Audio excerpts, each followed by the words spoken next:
Greetings. I'm retired General Dave Petraeus, a member of the board of Optiv, the world's largest pure-play cybersecurity services firm, and a partner in KKR, the global investment firm that owns Optiv. And I appreciate Optiv and Varonis pulling everyone together for this gathering and inviting me to make a few introductory remarks. It's also good to be back with members of the tribe.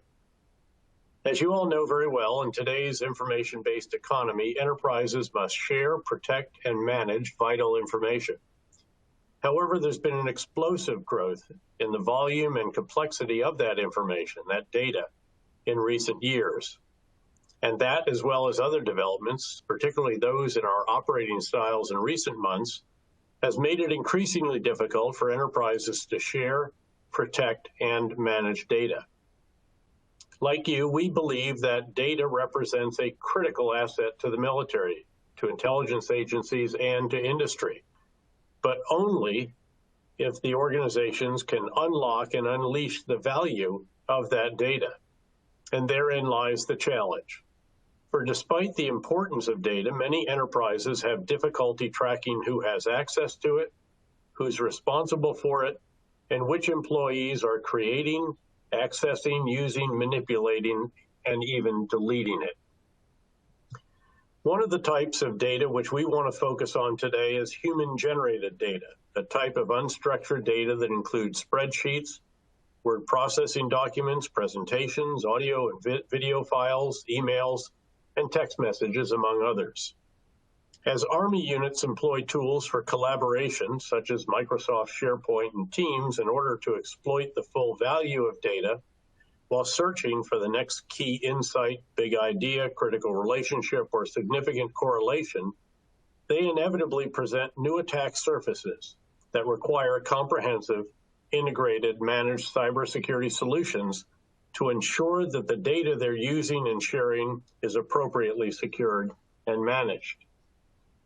In recent years, the U.S. government has taken many actions to improve our nation's defenses and offensive capabilities in cyberspace. Inevitably, though, more work is required. As some of you will understand, I oversaw extraordinarily talented elements of what might be termed the breaking and entering crowd in cyberspace during my commands in combat in Iraq and Afghanistan and the greater Middle East, and then as the director of the CIA. Simultaneously, in each of these positions, I was also overseeing considerable efforts to ensure cybersecurity of far-flung global command control communications and computer networks, as well as very sensitive intelligence, surveillance, and reconnaissance networks.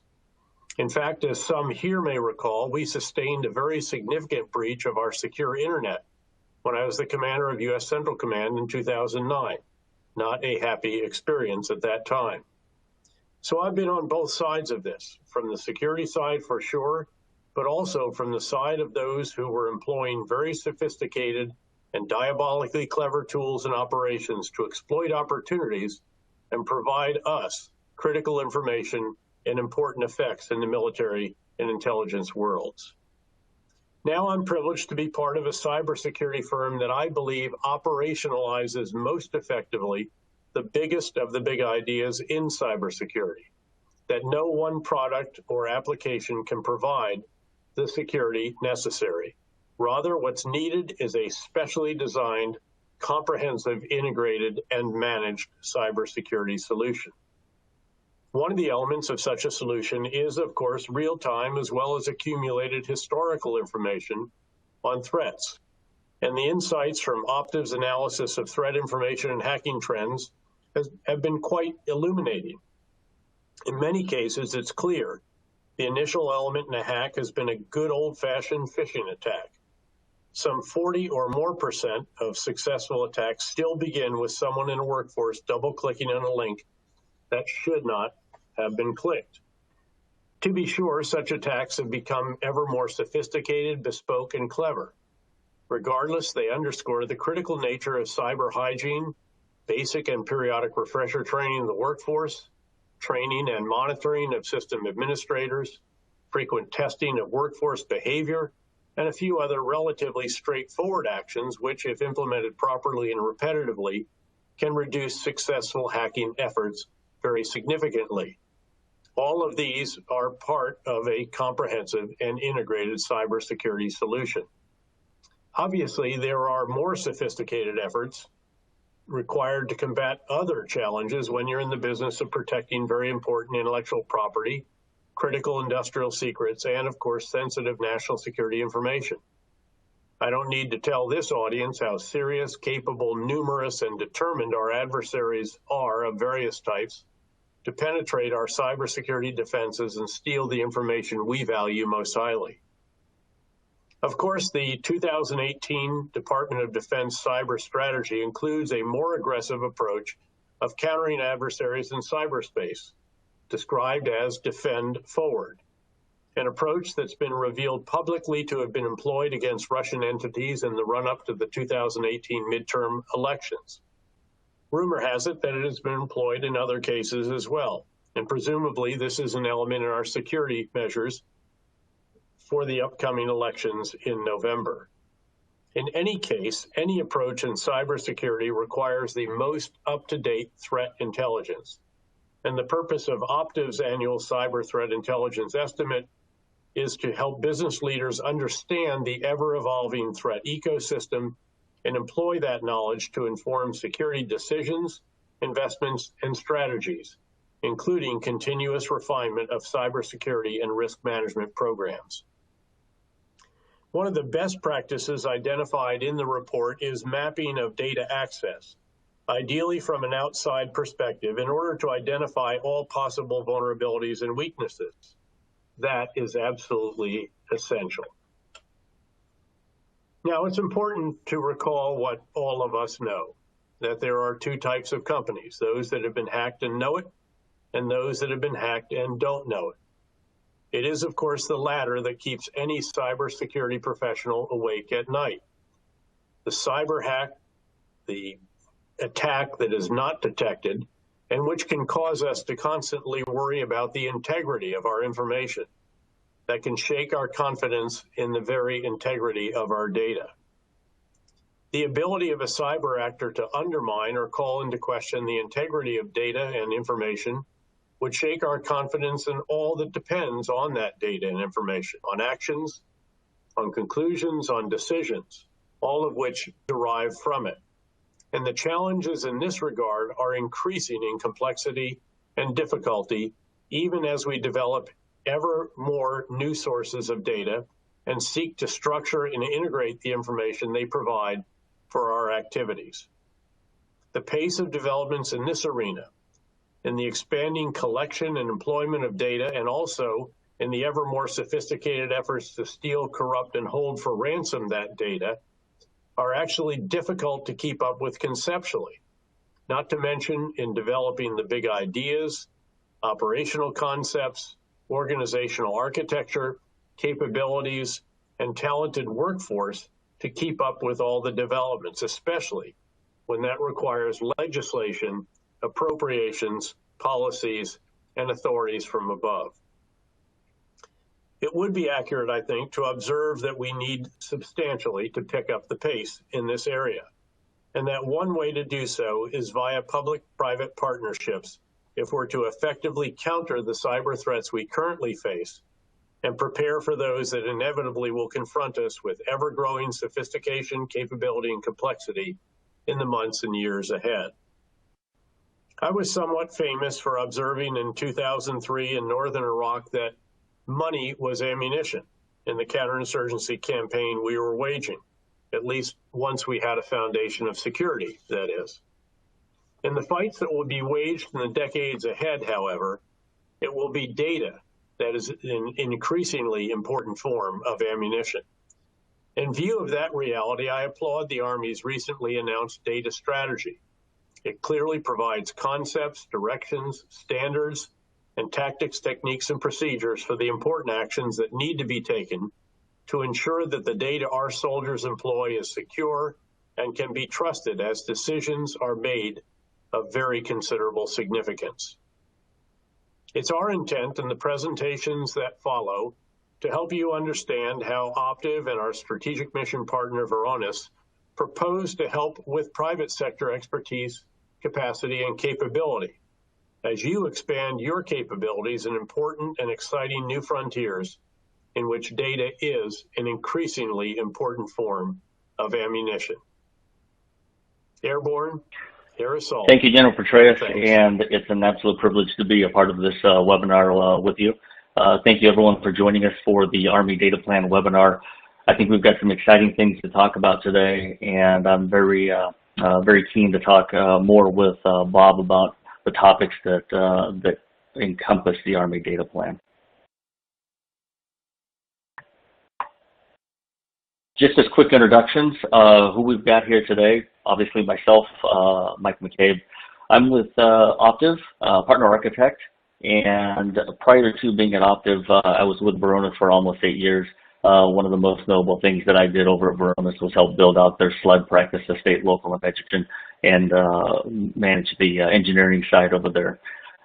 Now, over at Optiv, I'm helping Optiv build out their Varonis practice, not only along the lines of what it is that Varonis is capable of doing for our customers, but also the service offerings around that. And as Optiv is a security solutions integrator, kind of a pure play security organization, that's what we're here to do, is talk about what it is that Varonis provides and how Optiv can augment those with services. With me is Bob K, and I'm going to let him introduce his own last name because after working with him for almost 8 years, I know I always butcher his last name, so I'll leave that to him.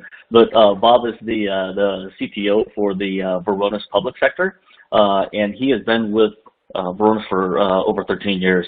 Obviously, as you can see, he's been in the IT industry for 30 plus years and has held a number of positions there. I had the privilege of working with Bob for, like I said, almost 8 years, and very well respected him for how he was able to lead his engineering teams and obviously provide and show the value of Varonis and what they can do for their customers. And at this point, I'll go ahead and, Bob, I'll let you kind of finish the introduction of yourself there. Mike, thank you, but there isn't much more to introduce other than my last name, which is Krisick. So I thank you for that, Mike. It's great working with you again. And as you said, I've been in IT for over 30 years, Varonis for over 13, almost from the inception of the company. It's been a great ride. As you know, it's a great product line, but for Optiv, I think it's also a great strategic partner in the sense that it really expands on the security play that you guys have. You guys are extremely strong, our #1 partner, truly in the commercial space, and looking forward to doing that in the federal space as well, having you guys be able to go ahead and do the services part and understand the technology as well as you do has just been a blessing for Varonis. So it's great working with you again, Mike, and looking forward to this next hour. Oh, that's great. Thanks, Bob.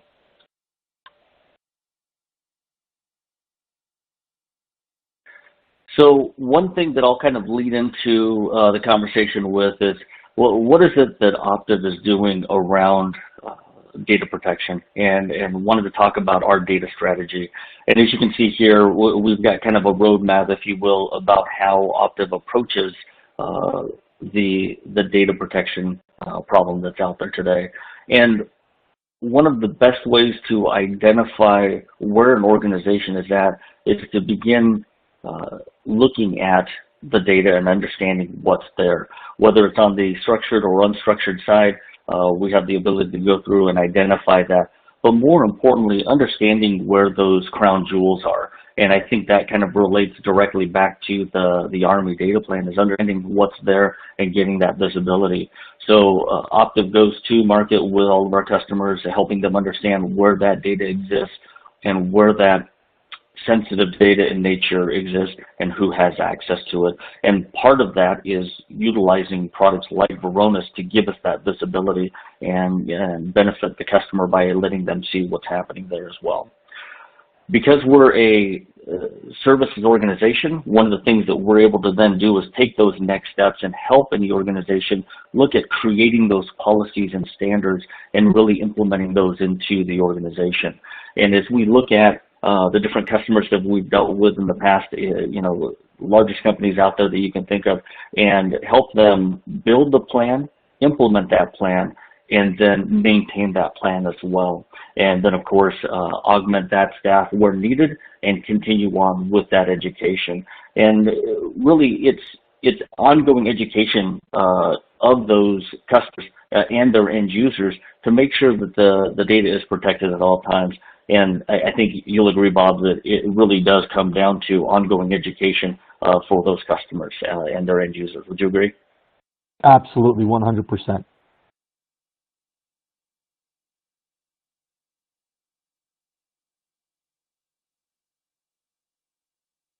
So with Varonis, one of the things that we focus on, similar to the Army data plan and prior to that, the Army data strategy, is focusing on data itself.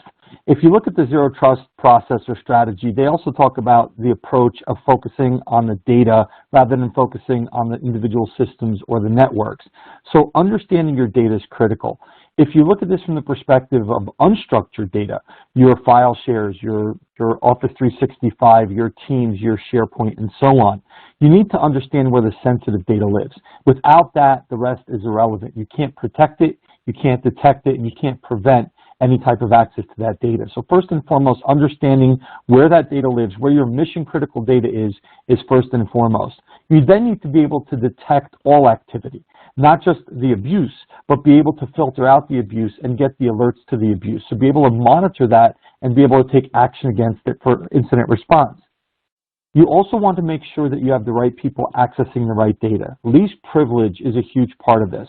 Whether you're incorporating identity access management, whether you're worried about EDR, DLP with the endpoints, whether you're looking at workflow, if you have a structured environment, it's much easier to do that. But in the unstructured world, you can't provide access to the right people if you don't understand what the data set itself is. So that is paramount, again, at the onset. And last but not least, sustainability. Making sure that you do this once isn't enough. You have to make sure that once you do it, you can maintain that cleanliness, be able to maintain that least privilege model, and be able to make sure that the right people have visibility, have accessibility, have trust in the data that they have out there.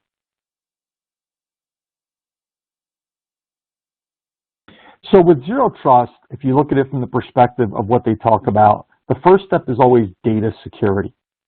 You need to, again, understand it's a foundational concept. You need to understand where your mission data is located, because without that, you cannot focus on the other tenets of Zero Trust, which are also a big part of VAUTIS, and we'll go through that in a little while and show you where the real comparison is. So you want to make sure that the approach that you have for Zero Trust, as well as for VAUTIS, is an inside-out approach. I actually saw a presentation back in 2016 by Colonel Linda Jansen, who was part of the CIO G6. And part of that Army data strategy specifically focused on two things. One, and again I quote, the evolutionary approach focusing on the data rather than the individual systems. And number two, the discovery of the data itself, understanding where it is, understanding who has access to it. Those are the initial tenets of the Army data strategy and the Army data plan. Bob, that's one of the things that I've always appreciated about Varonis is that inside-out approach. And as you look at the layered security model approach of it, once a breach takes place and they're able to get past those different layers of security, what's happening at the core, right? And those crown jewels that we talked about earlier. And without Varonis, there's really no way to protect that. Better yet, there's no way to not only identify who has access to that data, but who is accessing that data. So yeah, again, like I said, I really like that inside-out approach because you're able to protect that data from the inside out. It really is a great approach, and it reminds me of a story about a year and a half ago. I met with the equivalent of the CIO of NATO in Brussels, and he was bragging to me how great their security is, and you need to get checked in and escorted from the front gate, and you need to get escorted into each individual building, and then when you get upstairs, you need to have a key combination to get into an office. And oh, by the way, they have 1,500 high-definition cameras, so they see every inch of the place other than inside the private offices. And he was beaming with pride. And I said, that's great. Wouldn't it be awesome if you had the same for your data?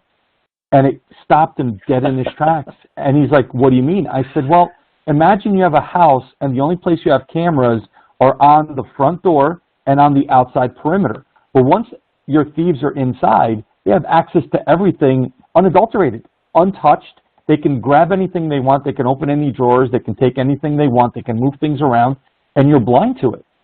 I said, so having that layer of visibility, to your point, that hard outside, soft inside, being able to understand what's happening in the inside where the crown jewels are is critical, and that's exactly what Varonis does for unstructured and semi-structured data. Again, we don't do this for databases, we don't do this for applications because those are fairly well managed. To your point, Optiv has the capability of scanning those environments and bringing together a holistic and a whole security ecosystem, where Varonis focuses on the areas that really nobody else does and nobody else can. And to the point of this particular slide, and we've done this through a number of different customers that I've talked through DoD and on the commercial side. On average, data is growing exponentially, and there are up to 17 million files open to every employee or anybody that's on that network. Teams alone right now, and I've worked with a lot of Teams people, and I've also talked to a few C-levels, the equivalent of CTO, CIO, CISO, within some DoD environments. And when I started telling them what happens in Teams, which we'll talk about in a little while, they were shocked because they thought CBR was going to be the best thing, especially with the pandemic that's going on right now. Last thing here, a manual remediation, and this is being very generous, a manual remediation to remove any kind of risk, even for a file or a folder, can take 3 to 12 hours to do. Now, you imagine you have millions of folders, it's a daunting task. It's the deer in the headlights scenario, which we've been able to really help a lot of customers with, and we'll get into that shortly. But yeah, you had a great point there, Mike. It really is the case.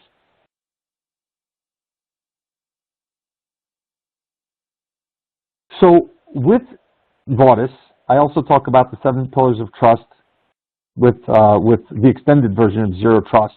And really the 3 areas that I'm going to focus on today are the data, visibility analytics, automation, and orchestration. Varonis touches all of these. So as you see, data is in the center of this particular slide. This is a Forrester slide. This is not a Varonis slide. So I will give credit where credit is due. But with all these areas, the most important part is data. It touches everything else.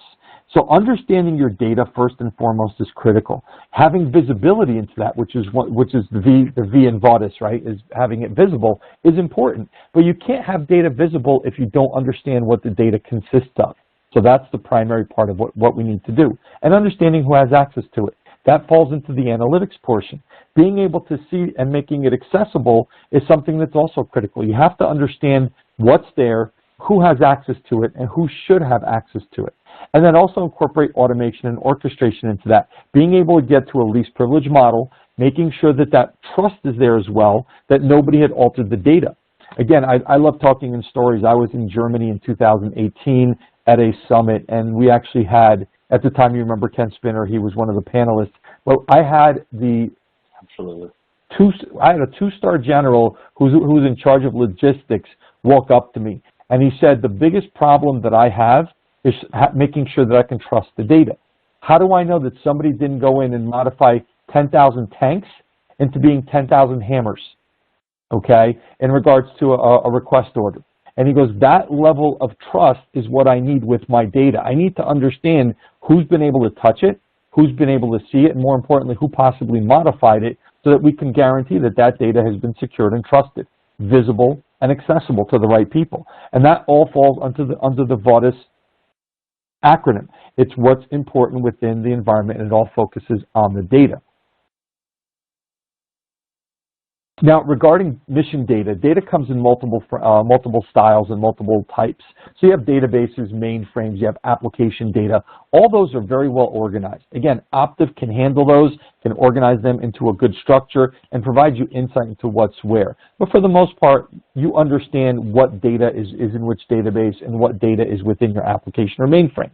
But the wild west of data, the semi-structured, your file shares, where you have SharePoint data, where you have PowerPoint, any kind of Microsoft documentation, pictures, videos, and so on. Those are all wide open. Those are all either in CIFS or in NFS locations. And really, data is anything and everything about everyone to anyone. So you can even consider IoT, the Internet of Things, also consisting of a lot of data. But what Varonis focuses on is your mission-critical data that could be potentially spilled or exposed within the unstructured, semi-structured world. I have a customer within DoD that purchased, and this is easily researchable, but they purchased for the sheer purpose of being able to find spills. Because for them, spills were occurring on a weekly basis. They had a managed services provider that was managing their data for them, and it was costing them over $40,000 a week to be able to clean it up. Truthfully, I want that contract, but that's not going to happen. At $2 million a year to just clean up a spill, but not know who created the spill, is it the same person over and over again, and more importantly, has that spill turned into a breach, becomes a problem. These are all areas that Varonis can help cover. Again, visibility, accessibility, trust, security. These are all areas that we need to focus on with VAUTIS, and that's where the mission data comes into play and what we really need to focus on. I'm sure you've seen the same, Mike, in regards to structured, unstructured, and other areas that you focus on being a provider, a service provider, and having to be able to manage this for, again, some Varonis customers as well as others. Absolutely, Bob. I think, you know, you talk about the wild, wild west, and really, and historically, it's been such a huge blind spot for IT, right? Organizations have no idea what's happening within those human-generated documents. And as you said, there's probably so much valuable information in there. Who's touching it? Who's moving it? Who's modifying it, right? And I think that's where that value of Varonis is, to be able to show you not only the audit trail or the audit history of any of those files, but really tell you who's done it and what took place. Absolutely, 100%. So in regards to visibility and analytics, it's critical to understand it's not just one piece of data. You need to capture a lot of information, but more importantly, what Varonis does is we enrich this particular information. Not only do we capture metadata, not only do I understand that there's activity on these files, not only do I know the retention policy and classification, but we also capture additional information and expand on it. So as an example, imagine that I can give you a record where Michael had touched this particular file called VAUTIS.xls, and he did it via VPN at a normal business hour time. All great information. Well, what if I can tell you that we can expand on that and enrich it and tell you that, in fact, Michael is a privileged account, so Michael is an executive. I can tell you that there's classified data within it, mission-critical data within that particular file. He did touch it via VPN, but he geo-hopped from 2 different locations within 15 minutes, and they're 5,000 miles apart, and now all of a sudden you've got a lot of intelligence around that piece of information. So that analytics can be utilized to alert to the fact that a breach may have occurred, to alert you to the fact that there could be a spill or a breach ongoing, that he could be doing some lateral movement, that there's other incidences going on. But first and foremost, you need visibility to all this information in one place. Now, I've had many customers say, well, isn't that what my SIM is for? And I have a great SIM and I've got some great analysts, and that's all well and good. But what they don't have is they don't have the classification. They don't have the machine learning intelligence that's built into Varonis that can provide you details. And honestly, and Mike, I'll ask you to either attest to this or shoot me down, in my 13 plus years at Varonis and my 30 plus years in IT, I know of no one, and I've done this for thousands of customers in commercial and in the federal space. I don't know of anyone that's actually ingesting into their SIM the audit data from their NAS devices, from their SharePoint, from their O365, and they're certainly not doing it from Windows servers, because Microsoft themselves will tell you, do not turn on Windows audit logging. Again, I'm not talking event logs, I'm talking audit logs of user activity. So Mike, what do you say to that? No, I agree with you 100%. That's, I've not run across anybody that does that either. And I think that's really showing how powerful Varonis is. And I do have to thank you for giving me the promotion of putting me into an executive level position there in that scenario. Listen, it's well-deserved, I can promise you that. Along the lines, I will want to add, though, Varonis is not the end-all, be-all. We are part of a security stack. So many customers that I work with, we can actually either ingest or feed information to a thing like a SIM. So in the case of, and I won't name names of SIMs, but there are some well-known ones out there. If you turn around and need to have information fed into it, instead of taking 1 million events, which we've investigated, and in general, it takes between 500,000 to 1 million events to have one actionable, alertable, valid, not false positive, alert come out of those particular events. So imagine how much has to be ingested to get that. Varonis can take that needle in the haystack, take action against it, and then feed that information into your SIEM. So this way you have that, and you can continue the investigation further over and above what Varonis sees. Sometimes, Bob, No, please continue, Michael. I was just going to say, and oftentimes it's a very expensive endeavor there, right? All of those logs going in just drives the cost up on the SIM. So minimizing the amount of feed that has to go and making sure that those alerts are actionable, I think that's really the benefit of what Varonis is doing there. Absolutely. And to add to that, I actually worked with a customer yesterday at the Federal Civilian Agency. Fairly important one, fairly, let's just say they work on a lot of important stuff. And they have a need to ingest all logs into their SIM. But what they realized is the actions and the capabilities of what Varonis provides cannot be duplicated in their SIM. And from a cost perspective, they're actually able to save money by being able to ingest all Varonis events, because Varonis does multiple things. Number one, as I said, we add a lot of enrichment to the information, number one. Number two, we have classification information, which you wouldn't normally get within the actual log information that you would get from the device that you're monitoring. But number three, we normalize that data. So from that perspective, imagine an event, the same event happens every minute. That's 1,440 times in a day by the same user, same file, same activity, or same account. Varonis will actually pare that down to one event. It'll give you the first touch time, last touch time, a counter, and it'll be 150 to 300 bytes versus being kilobytes or megabytes of information for that one touch. So we can still save customers data even if they want to ingest all the data from the event logs themselves. So it really does help along the way in many different ways. Now, in this slide, we're going to talk about automation and orchestration. There's a number of things that Varonis can automate. Finding your sensitive mission-critical data first and foremost on that particular area. Finding out what data is overexposed. Taking those two together, I always use this example as one of my first customers that I did an evaluation with. And as I said, I talk by example, so I apologize. It's just the easiest way for me to explain some of these things. So this particular customer had two files, one with 10 pieces of PII information, one with 10 million pieces of PII information. And I asked them very easily, which one is more at risk? Which one is overexposed? Which one do you need to be more worried about? And of course, they said the one with 10 million pieces of PII. And I told them, I said, what if I told you only General Petraeus and Mike had access to that file with the 10 million pieces of information, but anybody that's on the Wi-Fi has access to the one with 10, and by the way, that has the PII information of President Trump, General Petraeus, Michael McCabe, Taryn, and 6 other executives within the Army. Now which one is more at risk? Understanding the content and the context behind it is critical. Just having one piece of data is not enough. You need to have that enrichment. With that, you need to be able to detect threats based on daily activity.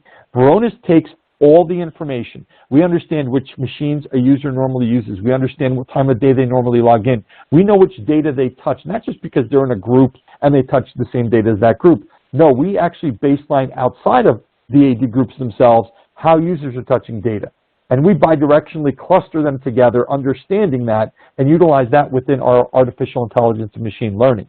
We can remediate overexposed files and folders automatically. Imagine taking a global group, which I called Microsoft's version of Pandora's box, version number 1, where up until Windows 2008, all folders and all files were open to everyone.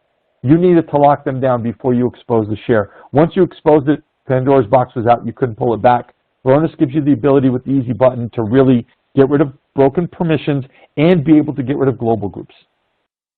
If you have privacy policies that need to be enforced, I'm sure GDPR is not on anybody's mind here, but I'm sure FISMA is. I'm sure 853 of NIST is. I'm sure others are. The Army Data Plan itself needs to enforce some privacy policies, I'm sure. You can go ahead and do that in an automated fashion. So seeing that, the automation and the orchestration of taking action on events is critical for any customer, and especially someone with information as important and as large as the data stores within the Army itself.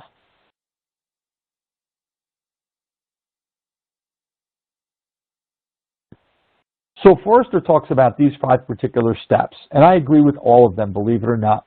First and foremost, you need to identify your sensitive data. You may not need to do the same thing for your structured data, for your applications. You can possibly do identity access management first. When it comes to the unstructured side, you can't take a step forward without identifying that sensitive data. Secondly, map the flow of your sensitive data. Where is it going? Is it stale? Is it idle? Is it outside the retention policy? Can you get rid of it? Why do you want to take the data that's on-prem, move it to the cloud, and take a mess from one area and move it into another?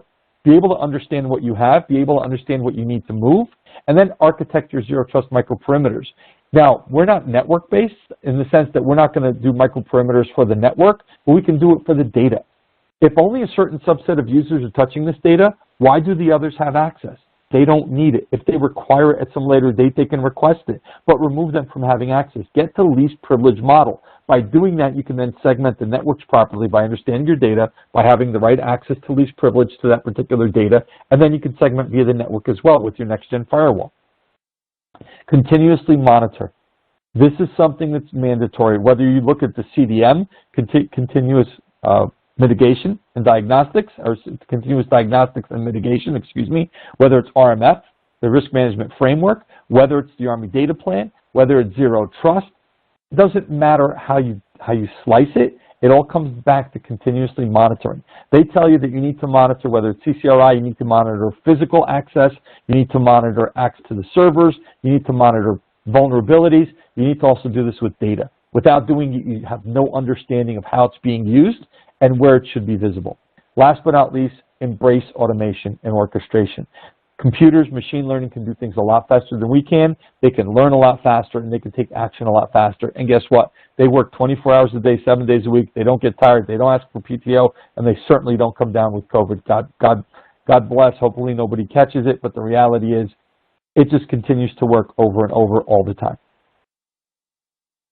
Yeah, Bob, I can't tell you the number of conversations.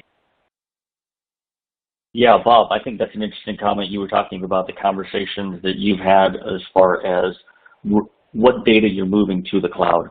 And it's looking at a clean migration. It's almost like a reset, if you will, right? So you're able to take the junk, if you will, that was on your on-prem servers and you're now going to migrate. Why wouldn't you take only the data that you need and move that to the cloud? So I think that's a great approach for customers to take, and also will minimize the amount of risk that ends up getting put out there. You're spot on with that, Mike. And really now with Teams and with CVR in regards to the DoD, and I know that that's going away in September, or at least they're saying it's going away in September, and that's great. There's a lot of requirements and regulations as to what can or can't be stored in Teams, but most people don't have any concept of what actually happens out in Teams. So when I actually did this presentation, it was a longer presentation. I did it for, again, it was a DoD CTO, Deputy CISO, CISO, and they had one other person on the call, I think Chief Architect. And when I started going into this presentation of what happens with Teams, they actually very easily and quickly admitted the fact that I knew one of these, I didn't know all of these happened. So everybody's talking about teleworking right now. Everybody's talking about utilizing Teams. And look, Teams to me is amazing. Teams is a great collaborative tool. Microsoft did what they do best. They made it easy for the end user. They made it so it's inviting. They made it so the user can do all this work without actually exposing themselves personally to having to learn something new. But along the way, Microsoft doesn't really focus on security. They focus on ease of use for the end user. So when a team is created, just a regular team, a single team, a lot of things happen under the hood. First and foremost, a hidden mailbox and calendar gets created in Exchange Online. By the way, not used for any emails that are sent by the users within that team. Whole different story. A bunch of groups get created in Azure Active Directory. Those groups actually get created to be able to give access to the right areas within SharePoint Online, which is where all the data actually lives. So a new SharePoint site is created. If within the team a new channel gets created, a private channel, guess what? Another site gets created. And it's a very flat environment, so it works a little bit differently than a file server would. But with that, you get all this data, including your emails, files that are stored within that SharePoint site. And that SharePoint site isn't just accessible from Teams. So somebody can go into SharePoint Online itself and invite another individual to join that site, and that person will have access to all the same data that the team has access to, but guess what? That person won't be visible within the team's permission visibility structure, which you're going to see in a moment. Last but not least, when you do chatting, and chatting is great. I chat all the time. I share files on chat all the time. Well, When you chat and when you share a file, what actually happens is it doesn't send that file to the individual you're sending it to. It actually puts it to your personal OneDrive. It creates a security link, an ACL. It then sends that particular link to that individual, and guess what? It stays there forever until either you delete it or somebody else does. So this is Microsoft's version of Pandora's Box 2.0, because before, at least the IT staff and the admins were the ones that were managing the file servers. Now, as I like to say, the inmates are running the asylum, because any user can create any team at any time, create any channel, and share data. And again, this is just the tip of the iceberg. Imagine somebody opening a file under that team, and then within the application, let's say PowerPoint or Excel, they have the file open. This is great. Hey, I want to send this over to Taryn. And I go to File, Share, and I send it to Taryn. Guess what happens? A new link and a new ACL gets created on the SharePoint site for shared links, and then that particular file gets shared to Taryn. So now you've got permissions everywhere. The visibility is all over the place, and nobody has a clue of how to bring it together. Oh, and by the way, if somebody's going to come and say, listen, we have MCAS, we have E5, we're good to go, you're not. You have no visibility. The only place you can do it, and I'll show you in a moment, is by looking in 3 different places and hoping you can understand it. It's startling how many organizations have run to Teams because of the teleworking, right? And around the pandemic, it's alarming to hear these facts that you're putting out there. Mike, that one particular CTO, when I got done, and it was a conversation I started because I had met him 2 years ago. I basically just reached out to him, said, look, if you're interested, can I talk to you? And he invited these other 2 folks. They immediately started processing information internally, having all kinds of meetings internally, because they, again, when the CISO, the deputy CISO, and the CTO don't know what's happening under the hood, that's a problem. And you're absolutely right. It's spread, and the worst part is you cannot utilize Microsoft to scan for mission-critical data within SharePoint Online. They can look for maybe PII and certain things, but you're limited to whatever they can expose. I do have a quote, and I won't bring it up now, but a Microsoft executive actually said, if you want best of breed when it comes to security with Teams, you need Teams and you need Microsoft, or you need Varonis, excuse me. And it's something that we can discuss later on, time permitting.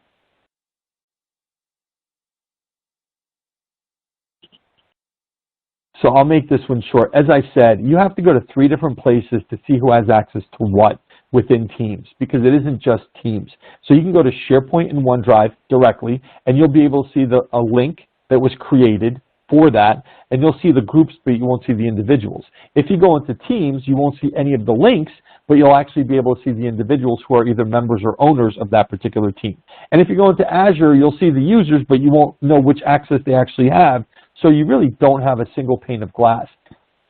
I don't have a presentation here, but if anyone is ever interested, we'd be happy to show, and I know Mike and his team would be as well. We can show you exactly what it would look like within Teams and within Varonis to have that single pane of glass, to understand what's there, and more importantly, have KBIs, which I'm going to show in a moment, that can give you significant insight.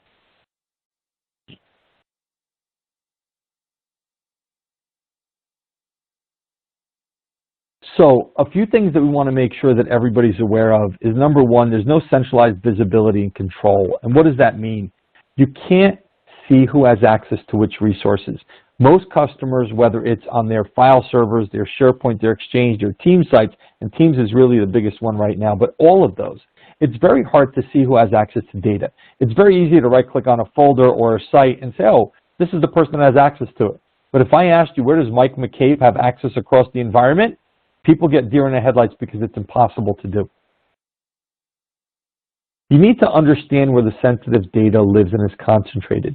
It's not just where is it most voluminous, albeit that's important, but you need to understand what the most sensitive data is. I've had situations where I've seen customers have a lot of sensitive data, and in one case it was quite funny. They had a share group that had 3 people in it, and they had an NTFS group that had 4 other people in it, but nobody was in both groups, so technically nobody had access to that data. And sometimes that happens, but that's extremely rare. The point here is you need to understand where your sensitive data is located. You have to understand who has access to that particular data as well. You have to be able to prioritize risk, as I said before, and be able to reduce that risk. Risk does not just mean a big number. Risk means how is it exposed? As I said with the example of the 10 pieces of PII data versus 10 million pieces of PII data, and I'm not exaggerating, it really was 10 million pieces of PII data, you have to understand what's really at risk. Mission critical data is always something you need to worry about, but you have to understand who has access to it, understand what the risk is, and is it an acceptable risk. You have to be able to comply with regulations. As I said, CVR states you cannot put PII data out in CVR. You cannot do a lot of things, but there's no way to validate it. There's no way to verify whether or not PII data is out there. And that's what scares me most about Teams. I've worked a lot with folks that are using CVR. It's great because now I have access to be able to share desktops, share screens, be able to talk and communicate with people in the Army, in the Navy, in Air Force, and so on. But it still concerns me because anything can be out there. And you need to understand what's there and be able to get to that least privilege. Again, I know that the Army data plan starts with data. That's the whole point. You have to understand your data. You have to understand how to secure it. You have to make sure that the right people get in and it's trusted as well. And you can't limit your attack surface. Now that the attack surface is not just the data at this point, you're also talking about the endpoints. What do I mean by that? In this case, with COVID and people working remote from home, there are many people that are using their own personal devices, their own personal networks. That network could be in danger, or is an attack surface. And what if somebody's using a hotel network, or in a case of a user that had a government-issued machine working from home, and not once but twice their machine was infiltrated, and they found out why. They basically wiped it clean, put a new image on it. What ended up happening, this person did not have their own Wi-Fi. They used the building Wi-Fi because they lived in an apartment building that offered Wi-Fi, and they used that Wi-Fi. Well, that Wi-Fi was compromised, and that's what was causing the issue. So the attack surface is expanded into the cloud, into people's homes, into Wi-Fis, into their machines, and now you have to be more concerned about the data and being able to microsegment. And abnormal behavior. This is about privileged accounts. This is about any account. This is about sensitive data. Understanding what the norm is important. Baselining everyone and everything is critical. In the case of, again, a federal customer, Varonis signaled an abnormal activity. Not on sensitive data, but on what we call idle data, because we baselined it. We knew that this individual never touched this segment of data. When they went to the DLP admin through the SOC, the DLP admin said, I saw it.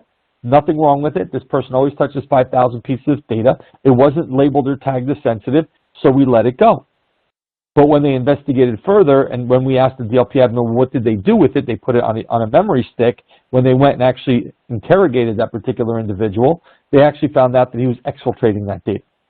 So this is really seeing where a security ecosystem of more than one product can work together in harmony and be able to provide a full closed circle, a full closed secure environment for you.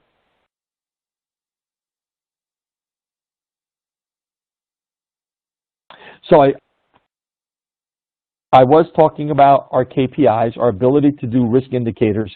This is just a small sample. There's a significant number of them that show you your security posture, that show you a lot of critical information. In this case alone, on SharePoint Online, two things to point out. The first one on the left, number of files shared with external users. Now you may say, well, we locked that down, we can't share with external users. True, but I will also tell you, because it looks at the domain at the domain level, mail.mil is Air Force, Navy, Army, anyone that uses it can be shared documents with. So you need to understand that. Now there's also the ability, and if it's available, hopefully it's not, you can share things publicly. That means you can send a link to a folder or to a file to anyone, and that can be forwarded on to anyone else. Any of those individuals who have access to that link can open that particular file. It's scary where some of that security goes because people don't think, I need to share something with Taryn, or I need to share something with Jim, and Jim is no longer working with the same company he worked before, he's somewhere else, but I really need him to look at this, and all of a sudden data gets exposed, and it explodes. Great, and still I just don't know exactly how far that can go, right? Yeah, it really can expand, and it explodes. And without visualizing exactly what's happening, people don't have a concept of what's taking place within their environment.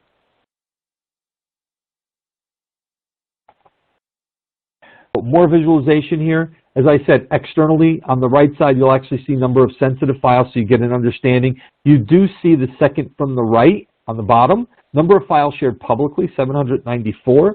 And notice size of folders with stale data, 184 gigabytes. Now imagine having terabytes or petabytes of data. And you may have a retention policy for some of it. Some of it you may not. You may have to bring it all over. But wouldn't it make sense where some of that data that's been around for, let's say, more than 5 years and untouched goes to Tier 2 storage and doesn't get moved to the cloud? Having it available is it's still there, but it doesn't all have to be brought over.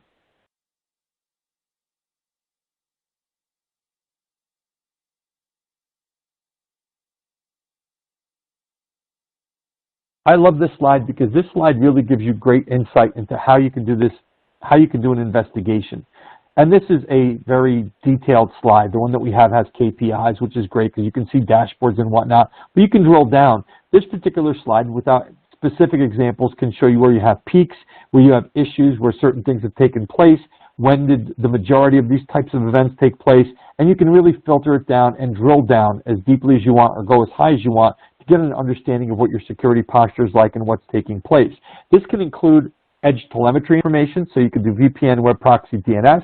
You can pull Teams information, geolocation information. There's a significant number. In fact, there's almost 200 rules that we have that are built out of the box and customized rules that can be built around the data and what's happening with that data. Has it been exfiltrated through DNS tunneling? Did somebody zip it together and is sending it through Gmail? Is somebody doing some type of exfiltration or worse, exploration within the environment and doing lateral movement? All those are capabilities that can be seen here. And in this case, what you're seeing is a group that was added. Sorry, Michael. Oh, absolutely. I was just going to say that the enrichment of everything that's being seen in the screen here alone allows any organization to be able to dig deeper into some sort of an event that takes place. And I think that the time for investigation is cut down considerably because it's really put in plain English, if you will, right? Well, and you know, it's great that you said that, and I almost forgot about this, but Forrester did a basically like a total cost review of what Varonis can save a customer in regards to alerts and doing forensic investigations. And they actually found that normally an investigation takes about 12 hours. With Varonis around the data that Varonis monitors and so on, the investigation can be cut down to 1.5 hours. And not only does the product help with this, but we have an incident response team that's a free part of the service. So any customer through Optiv or through us can turn around and say, look, we had an alert, we're not sure what it is, can your team join us? And for free, they will join in, they will investigate it, they'll give you all the forensics information, provide you the details, follow the breadcrumbs, and give you all the insight that you need. So it really is a great value add.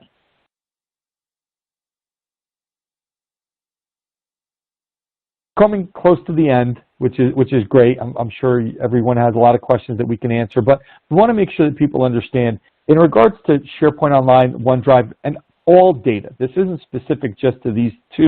We want to make sure that customers understand there's a significant amount of events that can take place. Understand your visibility, your accessibility, your security, and so on.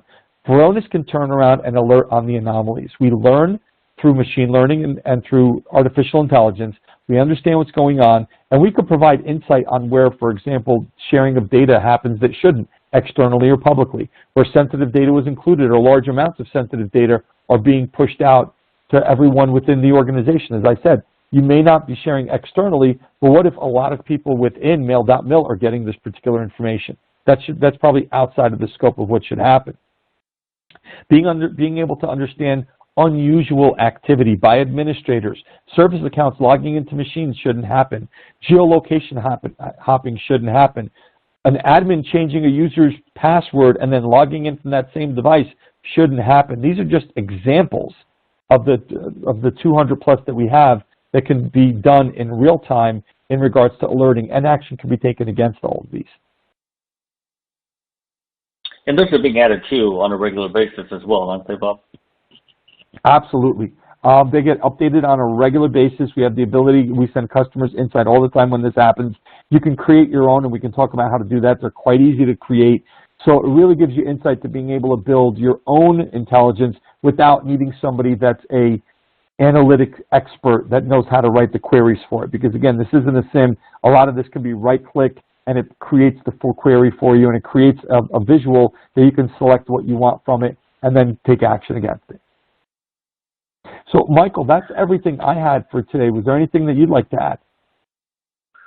No, it was just interesting for me when I first saw the Army data plan, just kind of the outlining of it and really what VAUTIS stands for. It reminded me of the early days of being at Varonis and really looking at what it was that Varonis was providing and really understanding what that visibility is, right, and who's able to access it and put it into really, I'll call it layman's terms, to be able to understand what's taking place in your own environment. So I see this as a perfect marriage of a product that's able to then turn around and help augment the Army on their data plan here and really strengthen their posture around that unstructured data. No, you're spot on with everything that you said, and it also begs where many customers that I talk to, they're scared. There's no other word for it. You know, it's deer in the headlights look, and I used to be there 30 years ago when I first started out, because you see all this data, you see these mountains and oceans of data, and you don't know where to start. And without being able to understand what's out there, you don't have a clue. Being able to get that sensitive data down and understanding where it is important. Having an automated way of doing it is critical, because then that gives you the ability to know where to start. Hey, this is the most important, this is the most exposed, this is where we have the most amount of sensitive data. Find that risk value, find out where you want to start, and then start migrating that data accordingly. You may have certain missions that are more critical than others. You may want to focus on that data first. It may not be the most overexposed, but it is the most important mission. Being able to do that first and foremost. Yeah, I think kind of in closing for me, one thing that I would really just want to emphasize is really around the remediation piece of this. Varonis obviously has a product that is able to automate that process. But looking at the outcomes that Optiv is driving toward, helping organizations get that clean state, if you will, for their environment, that's really what we're driving towards. So we can definitely help any organization out there that's looking to hit that end state with their data and get that done in a timely fashion for them as well, obviously with the help of the Varonis product.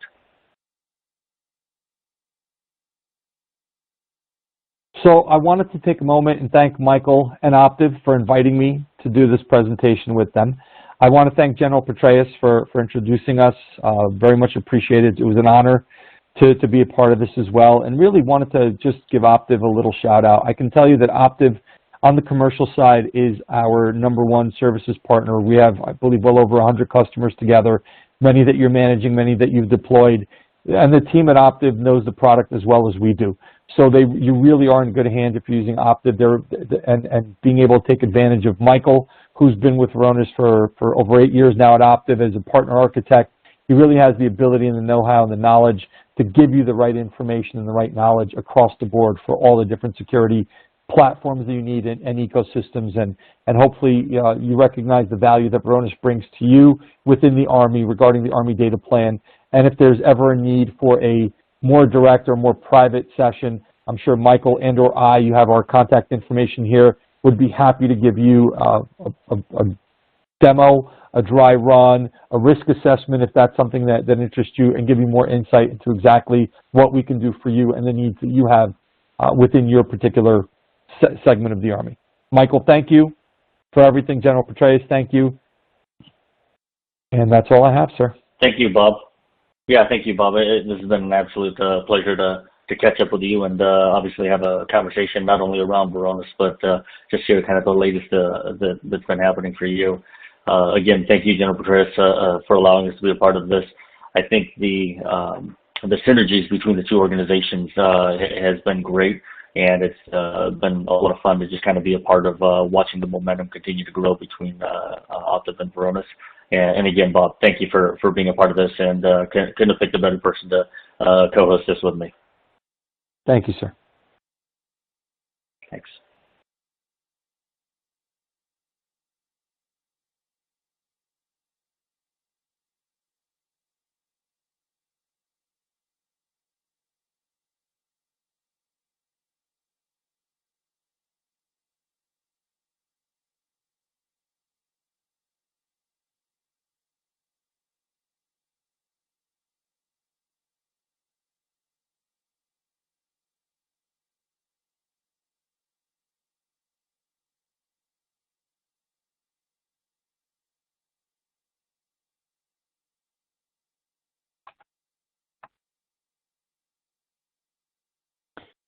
So good afternoon, everyone. This is Bob Krizik from Varonis. I did want to make you all aware, I do have 3 questions in the queue. If anybody has additional questions, please feel free to add them, and we'll be happy to answer them for you. So the first question that came up was, does Varonis have an Army RMF certification, formerly called Army Certificate of Networthiness? Varonis actually still has an Army Con that was extended to, I believe, the end of 2021 or 2022. I believe it's 2021. We also have common criteria, and we're in the process of doing NIAP certification to make sure that we have that going, and we're also going through the new RMF process as well, but we do currently have an existing Army Con that is still valid. The second question that came up, and this is really a question that both myself and Mike McCabe will answer, is for the automation remediation. Is that assisted remediation with human analysis, and how does it work? It actually does not require any human analysis for the process. So for the remediation perspective, since we know where all the permissions are, we know how everything is permissioned throughout the environment that we're monitoring, and we have full monitoring capabilities within, knowing who touches what data, how, when, and why, we then understand who should or shouldn't have access to that data. In regards to the remediation that Varonis can do automatically, the only thing that needs to be set by the company or the entity or the department that is going to be using this is the analysis time period. Do you want to take 180 days? Do you want to take a full year? Do you want to take 3 months to do the analysis? What then happens, Varonis can actually create a new group, add the right people into the group, people that do not have access through any other group other than a global group, and can then remove the global group after a duration of 3 days. So that's really the quickest way to get the least privilege, and we've had a number of customers be able to do this. And it can be done at scale where you could do many servers at one time. You could think of thousands, hundreds of thousands, or even millions of folders that can be done automatically. Now, Mike, I don't know if you had something you'd like to add to that as well from an Optiv perspective? Yeah, thanks, Bob. I think definitely from an Optiv perspective, the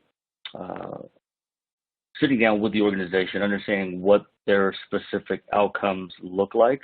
I think we approach it from a holistic view and understand what does it need to look like from the end state and start working our way backwards. So the human element is indeed understanding where they want these specific permissions and specific groups, et cetera. So then with the application of automation engine coming in, it allows us to speed up the time to get to that clean state. So yes, we definitely do take a consultative approach. There is some human element involved from the services aspect of it, and then like I said, plug in that automation piece of it. And then as you said, Bob, there are schedules that it follows by as well. And I think the example I always go back to is the cleaning services, right? You have somebody that comes in and cleans your child's room, but you know it's going to be messed up within, well, sometimes in a matter of a couple of hours, but realistically they'll be back before the end of the month.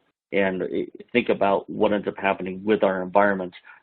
People come and go, changing organizational groups, and all those permissions changing. Those rules need to constantly be running. So to keep that clean state. Great, thank you, Mike. Hopefully that helps answer the question.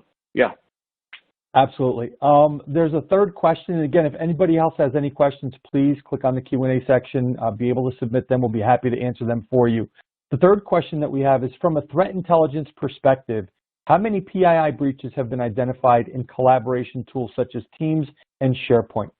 I can't give you an exact number of how many, but I can give you 2 specifics. So there was a DoD entity that had breaches going on literally on a weekly basis that were costing over $40,000 a week for cleanup only. There was no ability to understand what the breach was, who created the breach, and more importantly, that's actually a spill, but the breach would be somebody that's not cleared reading that data. Varonis was actually able to go in and help them understand who was creating the spill, knowing when it happened, being able to quarantine that spill, and then be able to investigate if a breach, aka anybody reading that data outside of cleared personnel, were reading it. So that was one instance where it was extremely valuable. Another one that I just found out from one of my managers in our incident response team was one that we investigated yesterday. There was actually a breach to their O365 environment. And what happened was an individual's Gmail account had been compromised, and they were utilizing the same password for Gmail as they were for their for their login, their entity or their enterprise login. And what happened was the hacker had gotten in, had phished internally to other people, was able to change things like deposit information, was able to steal some data, but Varonis was quickly able to capture it because we also captured geolocation information, recognized it, alerted on it quickly, and that particular instance was squashed fairly quickly. Now, to date, last year Varonis did over 650 investigations. To date, we've done about the same, with COVID being a major issue going on for many of the customers, both commercial and federal, that we deal with. And I can tell you that we have an incident response team that augments your SOC team. So when your SOC analyst has any kind of an issue, an alert comes up, we're there to help. We log in, we help assist, we walk you through the investigation. And Forrester has found from their TEI that we can shorten that investigation time significantly from, on average, 12 hours to 1.5 hours. So I hope that helped answer the question. What I normally tell people is if they have any concerns or questions about it, please contact us through Optiv. We'll be happy to give you a free risk assessment, and many times customers are surprised to see what's going on within their environment. Bob, are there any other questions? Augment what you were saying earlier, is looking at that question there and asking, how many PII breaches have taken place within Teams and SharePoint. It really goes back to that permissions, understanding where the permissions are, right? And if you've got somebody who shouldn't have access to certain pieces of data, if their account is compromised and they only have access to the data they need to do their job, the amount of spillage is minimized. And I appreciate the fact that the approach that Varonis takes allows you to take care of that from a proactive standpoint, right? Making sure that they only have access to the data to do their tasks and nothing more, nothing less. You're absolutely right, Mike. And to add a little bit more context to that, understanding not just in the cloud, not just in the collaborative tools, but on-prem as well in a hybrid environment, what's going on, and marrying those two is critical. Many customers have SIMs, they have DLPs, EDRs, all great products, all necessary products. But if anybody's concerned about things like Zero Trust, like VAUTIS, where really it comes down to understanding your data, understanding who has access to it, making it accessible, trusting that data, trust being a huge part of that. All that is something that needs to be considered and looked at, again, from a hybrid perspective. Many, including the Army, are moving to the cloud from on-prem, but that's going to take time. You want to make sure that you're taking valuable and yet secured information over.